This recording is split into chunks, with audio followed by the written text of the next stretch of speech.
ये कहानी है एक ऐसी औरत की जिसका अपनी हवस पर काबू नहीं था और उसने अपने पति के भाई के साथ ही शारीरिक संबंध बना लिए। आगे की स्टोरी आपको ये क्लिप देखकर ही पता चलेगा। तो चलिए हम इस कहानी की ओर बढ़ते हैं। इस कहानी की शुरुआत में हमें एक जोई नाम की लड़की को दिखाया जाता है। जोई की शादी हो चुकी है और उसके पति का नाम इग्नाशियो है। वो कहता है कि तुम ऐसे कपड़े पहनकर चर्च नहीं जा सकती, मैं जो कपड़े लाया था तुम वही पहनो। वो मना कर देती है और कहती है कि मुझे पसंद नहीं। इग्नाशियो कहता है कि हम ऐसे अधनंगे कपड़ों में चर्च नहीं चलेंगे, मैं नहीं चाहता कि लोग तुम्हारी खट्टी मौसमी को घूरे। अब ये लोग चर्च पहुंच जाते हैं और फादर से मिलते हैं। फादर इग्नाशियो के एक अच्छे और पुराने दोस्त हैं। इसके बाद ये दोनों फैमिली लंच पर जाते हैं जहाँ पर इग्नाशियो की मोम भी होती है।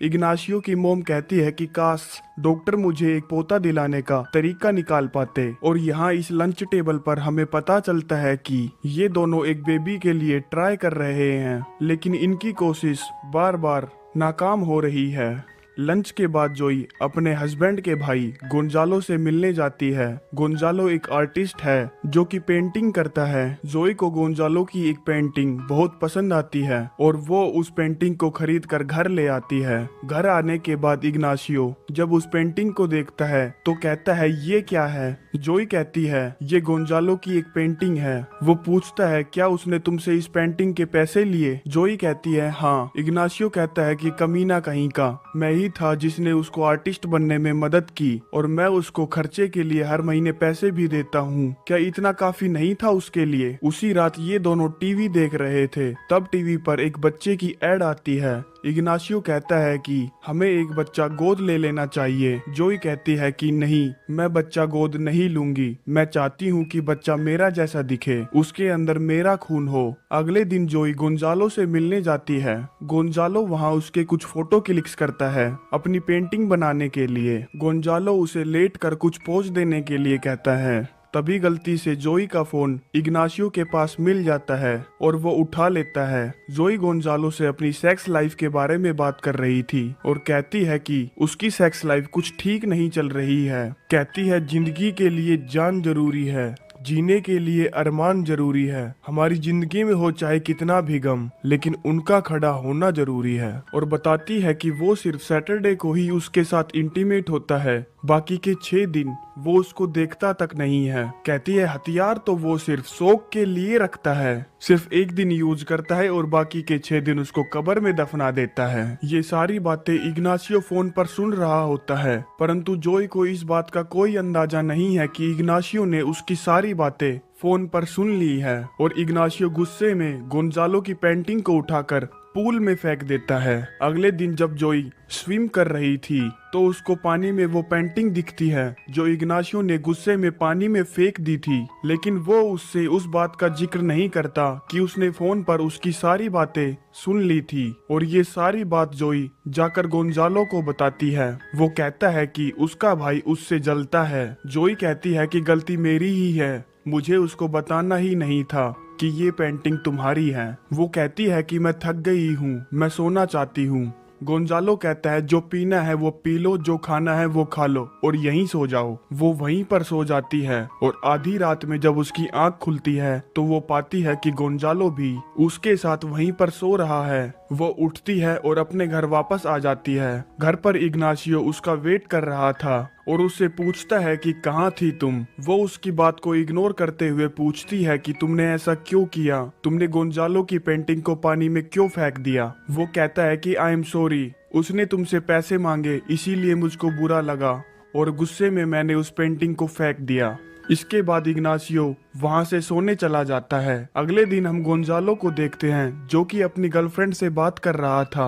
वो कहती है कि हमारे रिलेशन को 3 साल हो गए हैं, हम कब शादी करने वाले हैं। वो कहता है कि मुझे शादी नहीं करनी, मुझे बच्चे नहीं चाहिए, तुम्हें जहाँ जाना है जाओ, तुम्हें जो करना है वो करो। और वो वहाँ से गुस्से में चली जाती है। इस बात से गोंजालो का कैरेक्टर डिफाइन होता है कि गोंजालो सिर्फ लड़कियों को अपनी हवस मिटाने के लिए यूज करता है और बाद में उनको छोड़ देता है। अब वो अपने घर पहुंचता है। वहां पहुंचकर वो जोई को कॉल करता है और उसे अपने घर बुला लेता है और उससे कहता है कि वो उससे बहुत ज्यादा प्यार करता है। वो और जोई एक दूसरे के करीब आ जाते हैं। गोंजालो उसको किस करने लगता है। वो कहती है कि ये सब करना ठीक नहीं है और जोई को ये सब करके बहुत गिल्ट फील होता है। इसके बाद वो अपने छक्के दोस्त बोरिस से मिलती है और उसको अपनी किस के बारे में बताती है। बोरिस कहता है कि अगर तुम्हारे पति का हथियार तुम्हें खुश नहीं कर पा रहा तो तुम्हें पूरा हक है कि तुम अपनी खुशी बाहर ढूंढो। और कहता है 1000 बार ली तलाशी तुमने उनकी, 1000 बार ली तलाशी तुमने उनकी, बताओ कुछ मिला तुमको सिर्फ एक सोते हथियार के सिवा। इसके बाद ये लोग रात को डिनर करते हैं जहाँ पर इग्नाशियो उससे कहता है कि मैं सोने जा रहा हूँ, कल मुझको बिजनेस ट्रिप के लिए जाना है। अगली सुबह इग्नाशियो निकल जाता है। इसके बाद जोई गोंजालो को फोन करके अपने घर बुलाती है और कहती है कि जिक्र करता है ये दिल सुबह शाम तेरा, गिरते हैं आंसू बनता है नाम तेरा, किसी और को क्यों देखे ये आंखें जब मेरे संतरों पर लिखा है सिर्फ नाम तेरा। अब जोई मेड को भी 2 दिन की छुट्टी दे देती है ताकि वो गोंजालो को उसके संतरों पर लिखा हुआ उसका नाम दिखा सके। अब गोंजालो उसके करीब आने की कोशिश करता है लेकिन जोई नखरे दिखाने लगती है। तभी उसके पास इग्नाशियो का कॉल आ जाता है। दोनों फोन पर थोड़ी देर बातें करते हैं, एक दूसरे का हाल चाल पूछते हैं और कॉल काटने के बाद हम देखते हैं कि इग्नाशियो के रूम में कोई और भी है, जिससे हमें पता चलता है कि वो किस बिजनेस ट्रिप पे गया था। इसके बाद जोई और गोंजालो डिनर करते हैं और ढेर सारी बातें करते हैं। रात गहरी हो गई थी इसीलिए गोंजालो वहाँ से जाने के लिए कहता है। जोई उसको जाने से मना करती है और कहती है कि मेरा अकेले में मन नहीं लगता। गोंजालो कहता है कि तुम चाहती हो कि मैं ना जाऊं तो ठीक है, नहीं जाऊंगा। इसके बाद ये दोनों सोने के लिए बेडरूम में चले जाते हैं और अपने पार्टी वियर चेंज करते हैं। यहाँ पर गोंजालो जोई को कपड़े चेंज करते हुए देखता है और सोचता है बहुत खूबसूरत होती हैं वो रातें जब मेरा चूहा किसी बिल्ली को देखता है। और अब ये दोनों बेड पर आ जाते हैं। गोंजालो जोई को किस करने लगता है और खुदाई करने के लिए आगे बढ़ता है लेकिन जोई उसको रोक देती है। गोंजालो को इस बात पर गुस्सा आ जाता है और वो वहाँ से जाने लगता है। अपने होठों से तो जोई उसको मना कर रही थी लेकिन जोई की बिल्ली गोंजालो के चूहे को खाना चाहती थी, इसीलिए वो उसको जाने से रोक लेती है और ये दोनों इंटीमेट होते हैं। गोंजालो अपना खेल खत्म करने के बाद इग्नाशियो के पूल में टॉयलेट करता है। इससे हमें ये पता चलता है कि गोंजालो अपने भाई इग्नाशियो से कितनी नफरत करता है और जोई को बिना बताए वहाँ से चला जाता है। अगली सुबह जोई को बहुत ज्यादा गिल्टी फील होता है और वो ये बात बोरिस को बताती है कि उसको कितना गिल्टी फील हो रहा है। वो कहता है कि इसमें कुछ भी गलत नहीं है। इसके बाद जोई योगा करने के लिए जाती है। वहाँ उसके पास गोंजालो का फोन आता है। गोंजालो उसे होटल रूम में बुलाता है जहाँ वो उसके कुएं में डुबकी लगाता है। इसी तरह कुछ दिन बीत जाते हैं और अब इग्नाशियो भी वापस आ चुका है और अब एक रात को ऐसे ही जोई इग्नाशियो के साथ चूहे बिल्ली का खेल खेलना चाहती है लेकिन इग्नाशियो उससे कहता है कि आज शनिवार नहीं है इसीलिए वो आज तुम्हारे कुएं में डुबकी नहीं लगा सकता क्योंकि इसका चूहा सिर्फ शनिवार को ही अपने कान खड़े करता है। इसके बाद ये दोनों सो जाते हैं। आधी रात में जब जोई की आंख खुलती है तो वो देखती है कि इग्नाशियो अपने चूहे को पकड़कर जोर जोर से हिला रहा है, यानी कि मास्टरबेट कर रहा है। जोई उससे पूछती है कि तुम ऐसा क्यों कर रहे हो। वो कहता है कि मेरा मन कर रहा है। जोई कहती है कि फिर तुमने मुझको क्यों नहीं उठाया और कहती है कि मेरी बिल्ली बहुत प्यासी है, वो किसी चूहे को खाना चाहती है। इग्नाशियो कहता है कि मैं तुम्हें सोते हुए डिस्टर्ब नहीं करना चाहता था। इसके बाद इग्नाशियो ना चाहते हुए भी उसके कुएं में डुबकी लगाता है। अगली सुबह जोई, गोंजालो, इग्नाशियो और उसकी मोम यानी कि पूरी फैमिली एक साथ ब्रेकफास्ट करती है। फिर जब जोई किचन में जाती है तो गोंजालो मौका पाकर किचन में चला जाता है और उसे पीछे से पकड़ लेता है और कहता है जिंदगी से कोई दुश्मनी नहीं है मेरी, बस जिद है तेरे बिल में 2 उंगली हो मेरी। और वो उसके होठों को चूसते चूसते उसके बड़े बिल में अपनी 2 उंगलियां डालने की कोशिश करता है लेकिन इससे पहले कि वो उसके बिल में अपनी उंगलियां दे पाता अचानक यहाँ पर मेड आ जाती है और वो इनका नंगा नाच देख लेती है, जिसके बाद ये दोनों अलग हो जाते हैं। अब ये दोनों दिन में मिलते हैं। गोंजालो अपनी अधूरी ख्वाहिश को पूरा करता है। जो उसने किचन में अधूरी छोड़ दी थी। गोंजालो उससे पूछता है कि इग्नाशियो कैसा है इस खेल में। वो कहती है कि वो मेरे प्यासे कुएं से पानी बिल्कुल भी नहीं पीता, यानी कि उसको फिजिकल होने में कोई इंटरेस्ट नहीं है।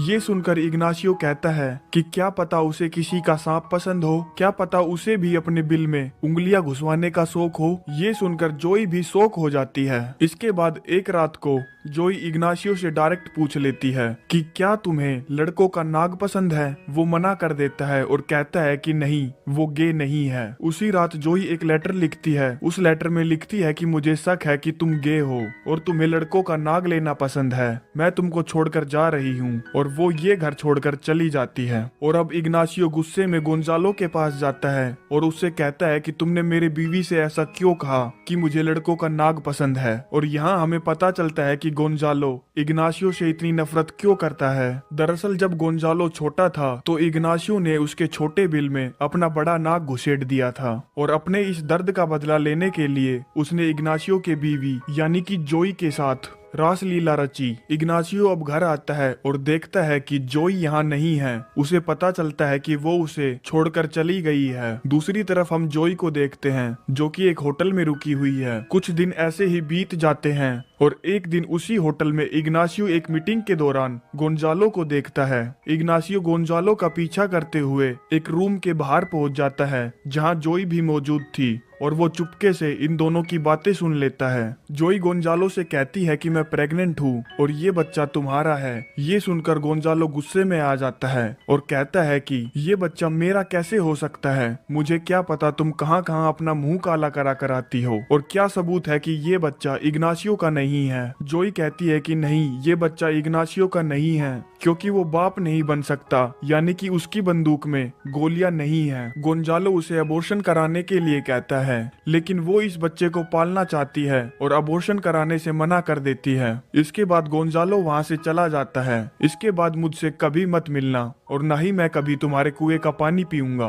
उधर हम इग्नाशियो को देखते हैं जो कि स्विमिंग पूल साफ कर रहा था। उसे वहाँ पर जोई का मोबाइल फोन मिलता है। उसे पता था कि जोई किस होटल में ठहरी हुई है तो वो जोई को एक मोबाइल फोन गिफ्ट करता है जिससे जोई इग्नाशियो से बात करती है और उसे मिलने के लिए होटल रूम में बुलाती है। इग्नाशियो जोई से कहता है कि मैं तुमसे बहुत ज्यादा प्यार करता हूँ। क्या हुआ अगर मेरी बंदूक में गोलियां नहीं है, पर मेरा नाग फन तो पूरा उठाता है ना। और कहता है कि मैं इस बच्चे को अपनाने के लिए तैयार हूँ। और साथ ही साथ वो जोई को अपना सच भी बता देता है कि उसे भी अपने कुएं में किसी का नाग डलवाने में बहुत मजा आता है और बता देता है कि वो गे है। लेकिन जोई खुद मुसीबत में थी तो उसे इग्नाशियो के गे होने से कोई फर्क नहीं पड़ता। फिर 9 महीने बाद जोई एक बच्चे को जन्म देती है और इग्नाशियो उस बच्चे की फोटो गोंजालो को भी भेजता है और उस मेल में लिखता है कि भगवान ने हमारी सुन ली और जोई ने एक खूबसूरत बच्चे को जन्म दिया है। गोंजालो मन ही मन सोचता है कि साले तेरी बंदूक में तो गोलियां ही नहीं थी, तू तो बाप बन ही नहीं सकता, और खुद को बाप समझता है। लास्ट सीन में हम इस फैमिली को देखते हैं जो कि इस बच्चे को पाकर बहुत खुश है और ये कहानी यहीं पर समाप्त हो जाती है। इसी तरह का अच्छा क्वालिटी कंटेंट देखने के लिए हमारे चैनल को सब्सक्राइब करें। धन्यवाद।